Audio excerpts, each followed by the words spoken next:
In the hallowed halls of the Senate Judiciary Committee, where the rule of law meets the raw edge of politics, a single question exploded like a grenade. What's the secret? Why do you want to keep the secret from the American people? Senator Dick Durbin, the Illinois Democrat and ranking member, wasn't mincing words.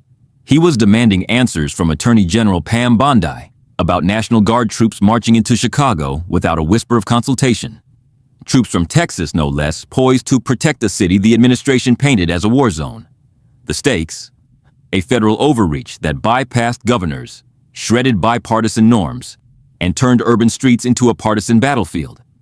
As Bondi's deflections mounted, the hearing laid bare a deeper rot. An administration more eager to deploy soldiers than dollars for law enforcement, all while dodging questions on luxury jets from foreign royals and phantom Epstein lists. This wasn't just oversight, it was a reckoning where secrecy clashed with accountability, and one senator's home state hung in the balance.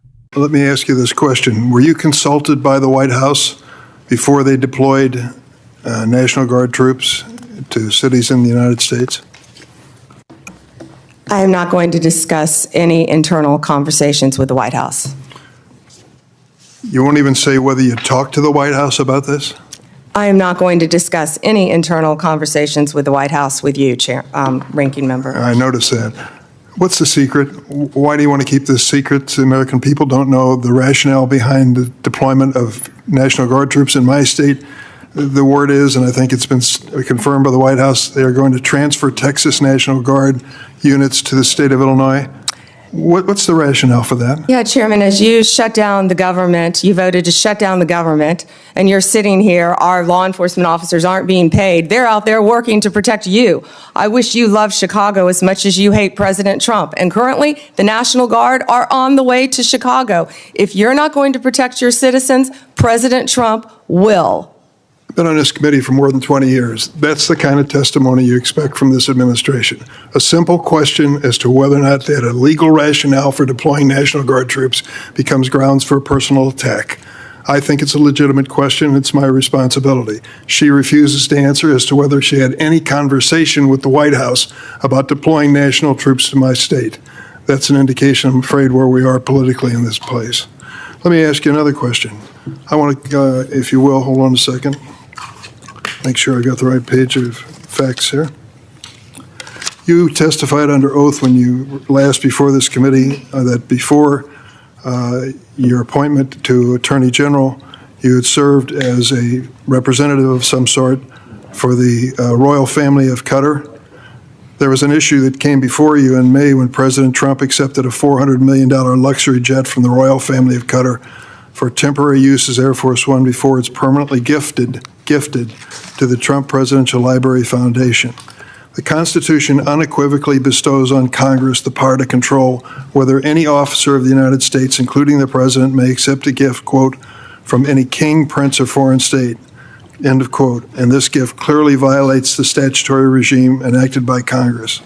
You've refused to answer a letter I sent to you 5 months ago asking the legal rationale you relied on to advise President Trump to accept this unprecedented gift from your former legal client. Can you make a promise today that you will disclose that? Disclose what, Ranking Member? I assume there was a letter or some sort of statement from your office to the White House to advise them that you felt it was permissible? First, to address my role with Qatar, as I addressed with you during my confirmation hearing, I disclosed it in my SJQ. In private practice, I worked for Qatar for anti-human trafficking for the World Cup. That was my only involvement, and I made that very clear, and I'm very proud of everything I've done with anti-human trafficking.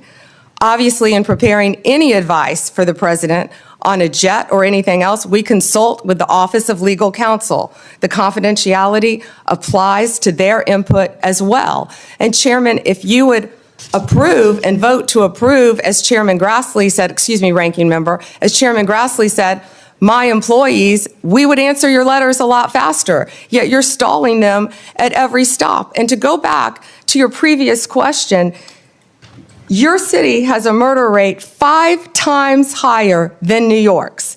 571 homicides last year. if you were serious about protecting your people, you would be asking this administration for help. You're saying that we're coming into your state and your city. We're there to help make America safe and Illinois safe, whether or not you want to. I believe cutting federal grant programs to law enforcement in my state and across the nation does not make us any safer, and you've done just that. You've supplanted that decision by sending in National Guard troops to California and other places. That is a situation where the governors have not asked for that help. If you truly wanted to do this on a bipartisan basis, you wouldn't defy a governor, you would work with them. I'm prepared to do that. I'm prepared to work with this administration. But cutting these grants to law enforcement does not make us any stronger as a nation or give us the tools we need to reduce crime in Chicago. Now, I'd just like to ask you, when it came to this Cutter situation, did you consult with the ethics office in the Department of Justice before making your decision on this gift of a jet? Chairman, I didn't gift a jet to anyone. Provides confidential advice to the president, to the White House, period. And you're conflating two issues. Cutting grants, I was very clear about what grants we've cut and what grants we haven't, only 7%. And if you have a grant in Illinois that you think that I've cut that is not that is protecting law enforcement officers or your people, you personally call me and I will work with you to turn that grant back on. I think many of the Democrats here can tell you, I have worked with them to turn grants back on. There's an appeal process. Tell me a specific grant that I have turned off in Illinois that would help law enforcement, and I will work with you. But you have not done that. Did you take a look? The National Guard is on the way right now as we speak. Oh, by the way, so is Director Patel and Deputy Attorney General Todd Blanche. You're sitting here grilling me, and they're on their way to Chicago to keep your state safe. Madam Attorney General, it's my job to grill you. The investigation of your agency is part of my responsibility and this committee. You may not like the experience, but others have weathered the storm and answered questions in a respectful manner. Can you tell me the grants, Yes. Ranking Member, please? Take a look at the president's budget on HIDA grants. What happens to it in his proposed budget? I'd be glad to meet with you on the It's grants. cut by 1/3 from $300 million to 196. That's one example of a grant that works, and your administration has suggested cutting it in the budget lies ahead. I want to ask you about items in a letter I sent you in July that you have not answered. In February, you made a public claim that the Epstein client list was, quote, sitting on my desk right now for review, end of quote. You then produced already public information and no client list at a major media event hosted at the White House. Attorney General Bondi, why did you publicly claim to have the Epstein client list waiting for your review and then produce nothing relevant to that claim? Senator Durbin, if you listen to my entire clip on that, I said I had not reviewed it yet, that it was sitting on my desk along with the JFK files, the Martin Luther King files, and I said I had not yet reviewed it.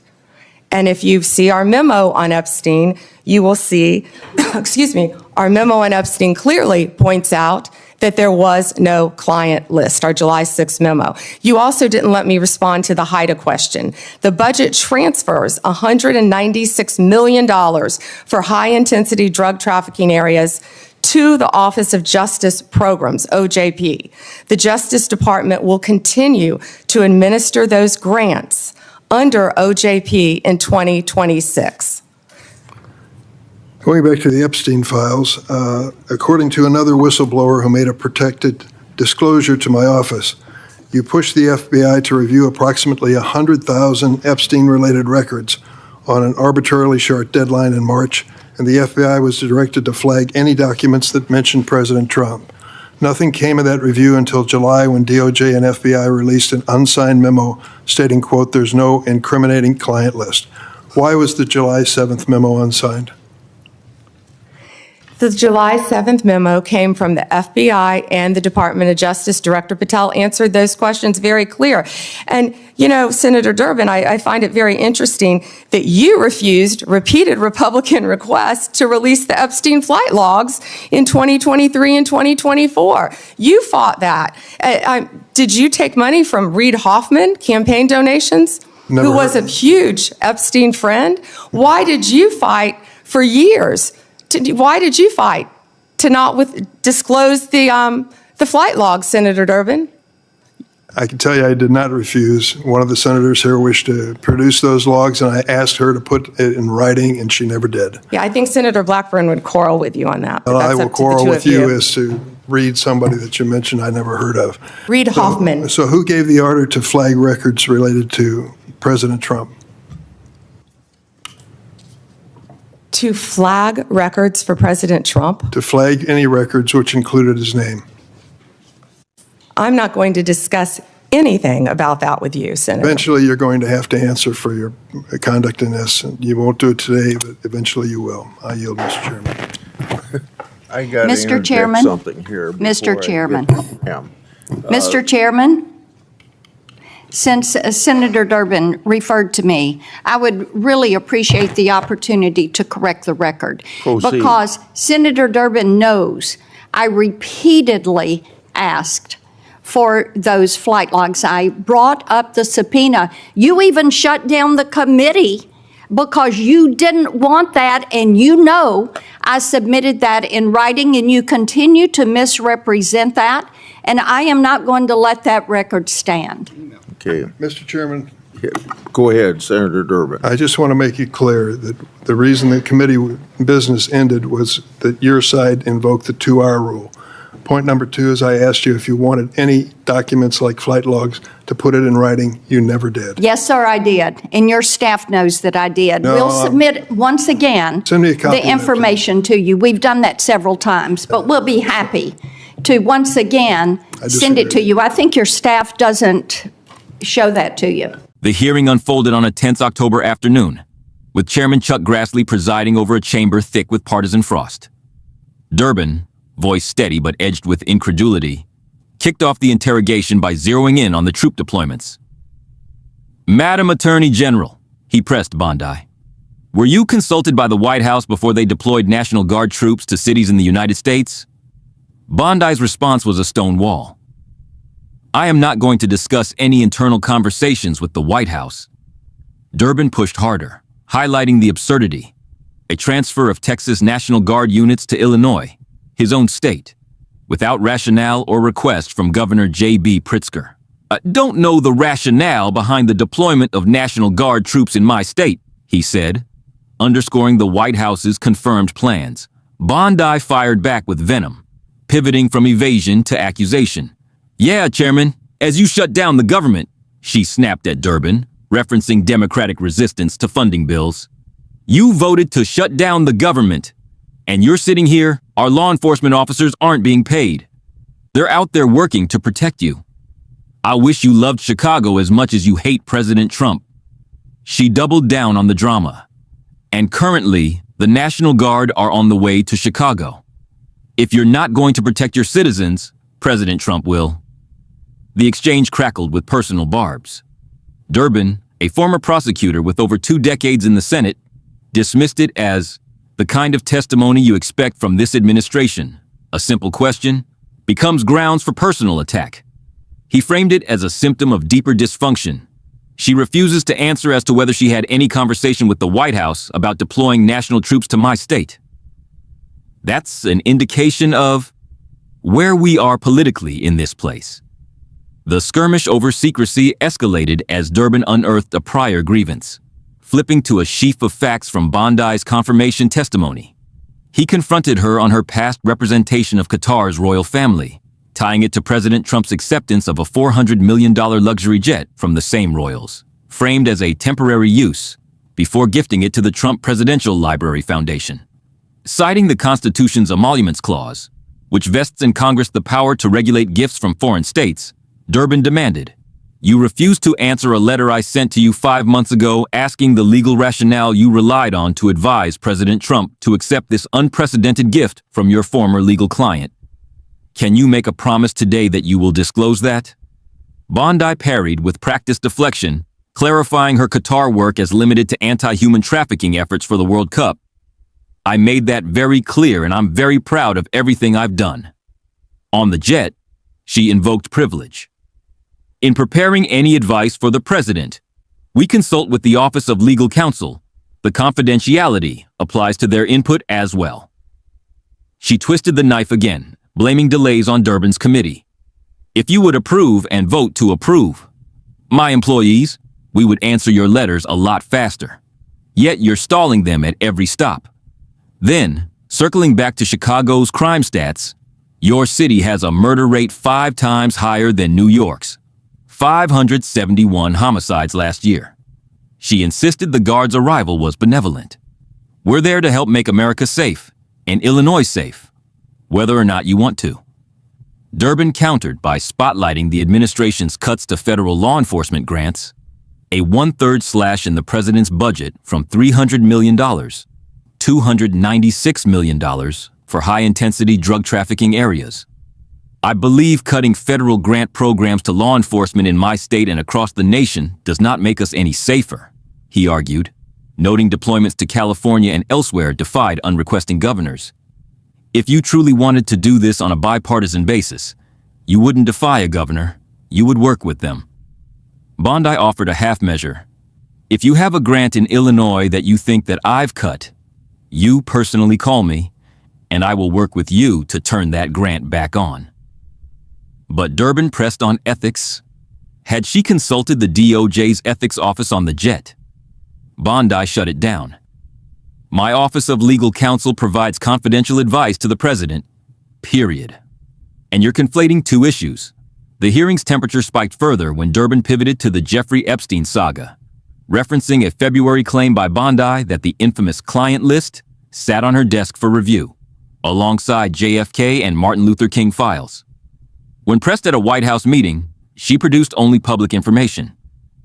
Why did you publicly claim to have the Epstein client list and then produce nothing relevant? Durbin demanded. Bondi clarified, if you listen to my entire clip, I said I had not reviewed it yet. She pointed to a July 6th DOJ memo stating no client list existed.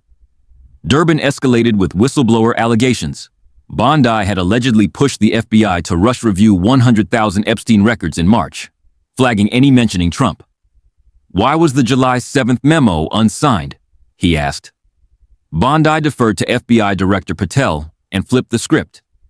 You refused repeated Republican requests to release the Epstein flight logs in 2023 and 2024. Did you take money from Reid Hoffman, a huge Epstein friend? Why did you fight to not disclose the flight logs? The accusation hung heavy, prompting Senator Marsha Blackburn to interject. Senator Durbin knows. I repeatedly asked for those flight logs. You even shut down the committee because you didn't want that. I submitted that in writing. Durbin rebutted sharply. The reason the committee business ended was that you're a side, and both the two are. I asked you if you wanted any documents like flight logs to put it in writing. You never did. Staff exchanges confirmed written requests, but the muddle only amplified the chaos. On the flagging order, who gave the order to flag records related to President Trump? Bondi stonewalled. I'm not going to discuss anything about that with you, Senator. Durbin's parting shot carried prophetic weight. Eventually, you're going to have to answer for your conduct in this. You won't do it today, but eventually you will.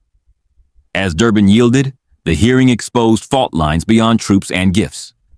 A DOJ shrouded in confidentiality, grants gutted amid rising crime rhetoric, and Epstein's shadow weaponized for deflection. No resolutions emerged. Bondi promised meetings on grants but disclosed nothing substantive, while deployments rolled on unchecked. The clash left Chicago's streets as the true arena, where federal muscle tested Democratic guardrails, and one senator's unanswered questions echoed as a call to arms. In this theater of power, transparency wasn't just oversight. It was the thin line between governance and overreach.